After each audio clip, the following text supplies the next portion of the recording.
What's going on, you guys? That's Cat bringing you guys another video.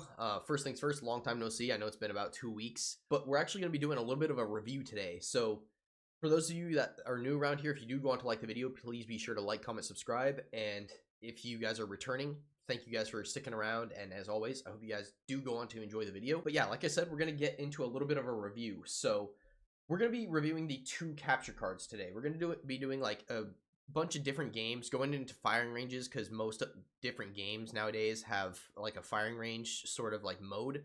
So we're going to be trying to get similar clips, that way we can hop into the different capture cards and get, you know, similar footage to put side by side and really like be able to compare and review these capture cards. This first one is the capture card I've been using for most of my content, and it's just a 4K Ultra HD USB 3.0 HDMI video capture card.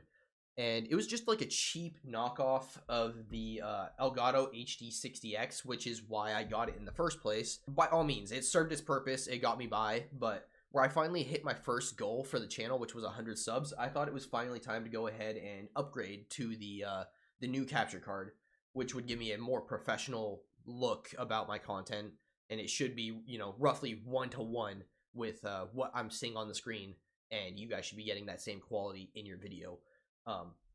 Which is kind of always what I hated about this one. I will say, though, on the other hand, this one was pretty much ready to go right out of the box. And there was almost no setup from my recollection. Like, I don't remember having to do almost anything to set it up. It was pretty much just, you know, plug in the cords, get it all set up how you need to get it set up, and it was good. And when I say get it set up, I mean literally just plug it in and, you know, make sure you have it connected to OBS and, you know, do what you need to do to make sure it's connecting things correctly. But this one, on the other hand, I genuinely hooked this one up and I thought it came to me broken, because it literally comes with a tiny little pamphlet which doesn't tell you anything. So I had to go into a bunch of different videos and really do some research on how you're gonna really connect to this. So it literally just says important safety instructions, and it gives you like 2 pages of just general knowledge, really, which did not help my situation at all. So like I said, I had to go into a bunch of different videos in order to set up the Elgato HD60 X, and I will say, now that I have it working properly, I love it. Like, it is a great product, but it was one hell of a hassle to set up. Like, I had to change settings within my Xbox, on my PC, in my OBS setup.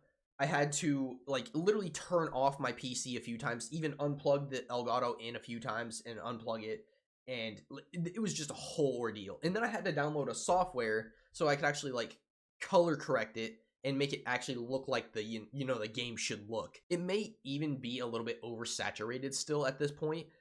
I'm still going to be doing some fine tuning here and there, because it kind of varies game to game, I've noticed. Like, some games look almost perfect, and then like a game like Fortnite looks like super oversaturated. Like, back in the day when you could like change your color settings on your TV like super easy, like it was just a bunch of different modes. I think they had one called like Juicy or something like that, and that's what it reminds me of right now if I load up Fortnite. So I definitely need to do some color correction still a little bit and make sure things are like on point. Right now it's kind of like at a solid point where I think I can, you know, kind of get away with it, and it'll look fine. You guys should not have any complaints with it. But like I said, in certain games it is kind of oversaturated. But yeah, that's like really my biggest complaints. This one like was like ready to go right out of the box, but the quality was a little bit lower than what you would get with the HD60 X. And like the lettering in some of the games, it's like a little bit fuzzy. It's not the most like crystal clear, or like, you know, you can't tell exactly what it says. Sometimes you can in certain games. Like I noticed in World War II when I was doing this video for some of the testing and like some of the clips, that the lettering in World War II actually comes through pretty damn good on this. But like something like Warzone, where the lettering is so small, or like even things like a kill feed, it comes through kind of choppy and glitchy looking, and it's definitely not like, you know, 1-to-1 what you're looking at like when you're playing the game. So I always kind of like despised that a little bit about this one. So that's kind of why I thought it was time to finally upgrade beyond, you know, me finally hitting my first goal on YouTube, which was the 100 subs. So hopefully this will go to good use in the future. And let's get right into the side-by-side like comparison game clips for you guys. We're going to jump first into some footage with this one, And then we're going to plug in the HD60 X, make sure I have it, working properly again, because obviously they're unplugged. But yeah, we're gonna go ahead and like do a bunch of different clips on each one of the capture cards, and then we're gonna do like an overall like comparison and review at the end. So once again, I just want to thank you guys all for watching, and yeah, let's get right into it. Hope you guys all enjoy the video. So like I was saying, we're just going to hop into a bunch of different firing ranges, try to get similar clips amongst both the capture cards. So, yeah, I'm kind of just here with whatever it spawned me in with. I'm going to try to center myself right here in front of this 2, and then kind of just go, like, up this side, down this side, or maybe even, like, vice versa. But, yeah, I guess whatever ends up being the cleanest. So we're just going to go ahead and do this, and then we'll move on to the next firing range, which will be over in Warzone. And then we'll hop into some Apex. But yeah, let's go ahead and just do this. Don't mind my crappy aim.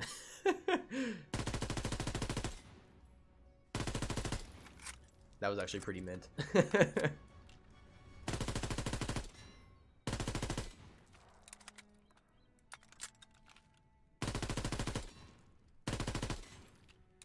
Alright, so that'll do that. I'm going to go ahead and move on. For the second clip, I brought us over here into Warzone. We're going to go ahead and hit the firing range and try to get like a similar clip so that we can do this in both instances with each one of the capture cards. So I'm going to go ahead and hit my inspect, and then I'm just going to kind of go back and forth between these 2 closest targets and, kind of do that a few times so that I can kind of get a solid clip that I can use for both of them.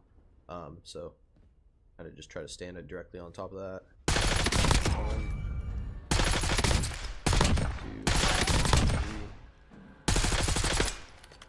3. Might have been 4 if I would have waited. 1, 2, 3, 4.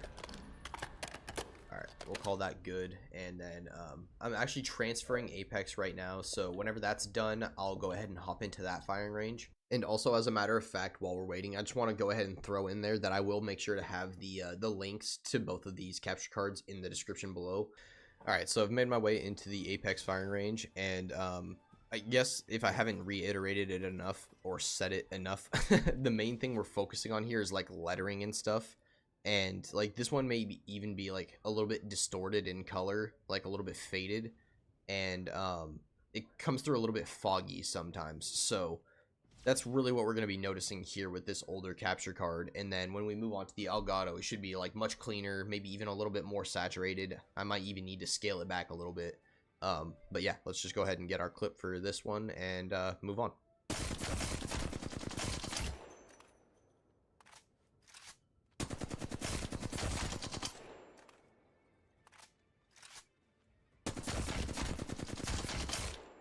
Alright, so that's pretty much going to wrap up that first capture card, and I just want to go ahead and say I'm going to retire that one for now, but I would also like to point out that whatever settings I had to change within my PC, like for the Elgato, I feel like that actually made the quality of that other capture card a little bit better. So, like, when I said all the lettering was fuzzy and stuff like that, honestly, it seems like whatever settings I had to change for the Elgato, it kind of fixed that older capture card and made it come through a little bit more clearly. So I'm interested to see how this like comparison at the end is actually going to like hold up, because I feel like they're pretty close now in like the difference in quality. Without further ado, let's get right into the gameplay clips with the Elgato, and I'm just basically going to try to recreate the ones that I did previously on the old one, and then we're going to get into the breakdown, like the side-by-side portion at the end of the video here.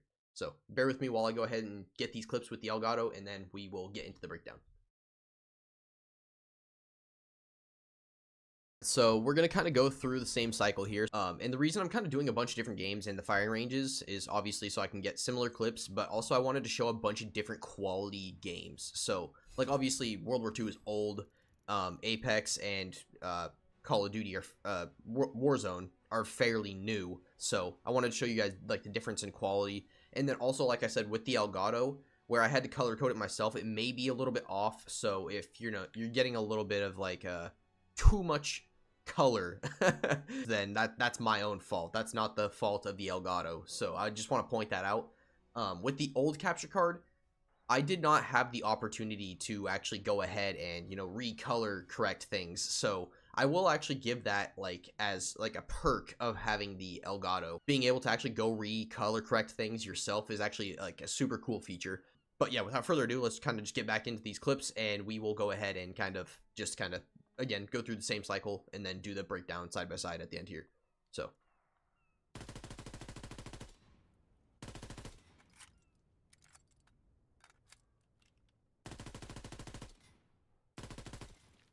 I missed it. Went down a little bit too fast.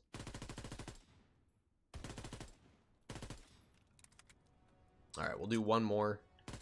Hopefully a decent one. There we go. Okay, and then that'll be our side-by-side for there, and then we're going to move on over to Warzone. First things first, go ahead and do our inspect here, and then we will go ahead and just do the same thing as before, kind of go back and forth between these two closest targets, stand on top of this 2, and kind of just try to get 4 consecutive. So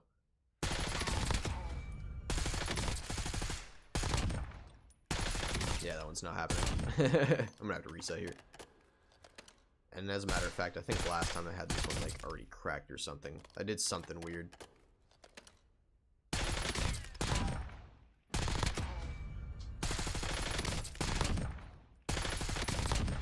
Alright, that one should be pretty good. Try to go for it one more time. See if I can do a little bit better.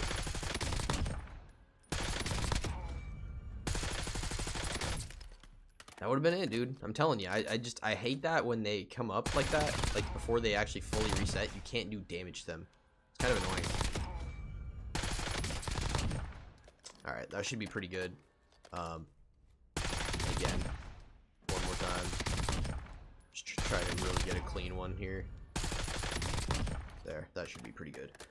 Alright, we'll hop into this final one. I'm gonna go ahead and hook myself up with the flatline and kind of just, you know, shoot at that target here for a second. Okay, so I'm gonna kind of go ahead and laser that thing to the best of my ability. I think I picked up a mag this time, so I'll be able to do a little bit more damage to it, but it should get the same general motion across.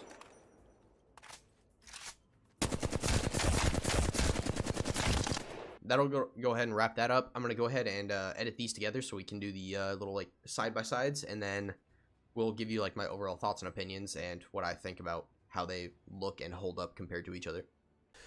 Okay, so here we are in the final little segment of the video, and to go ahead and wrap things up, I just wanted to do the little side-by-side comparisons here.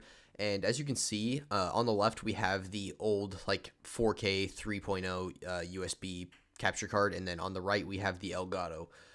So like I was saying before, I did have to color correct it myself, so it could potentially be a little bit more oversaturated than, you know, it needs to be, but that's my own fault, not the fault of the capture card. So I'm definitely going to be doing some tweaking there to make sure, you know, it turns out right by the time I upload another video here for you guys. But yeah, with all that being said, I mean, I really do like the way the Elgato turned out, and I think there may be a few settings here and there that I could potentially tweak to get the Elgato looking a little bit more crisp and a little bit more clear.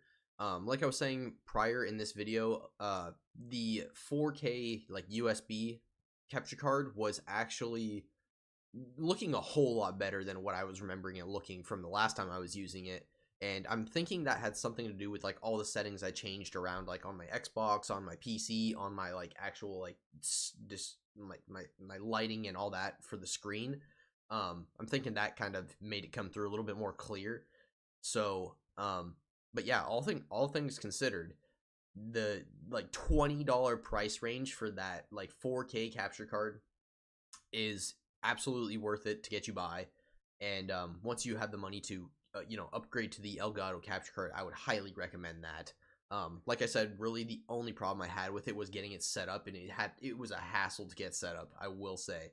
But now that it is set up, it pretty much is just kind of like plug and play. Like I can pretty much unplug it, set it back up in damn near no time, because it kind of like remembers the settings that I had saved for it. So like, let alone the individual settings on my console are just going to stay the way they are. The ones that are on my PC are the way they are, and then you had the hardware where you can actually, you know, color correct the device itself. So, but yeah, as you guys probably saw in the actual footage, they're pretty similar in terms of like clarity.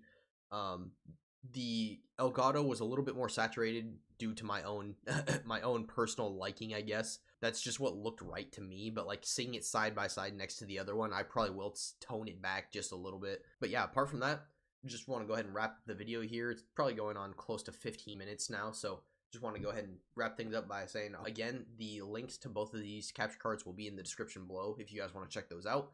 And yeah, hopefully you guys enjoyed the video. Please be sure to like, comment, subscribe if you did, and I will see you guys in the next one. Deuces.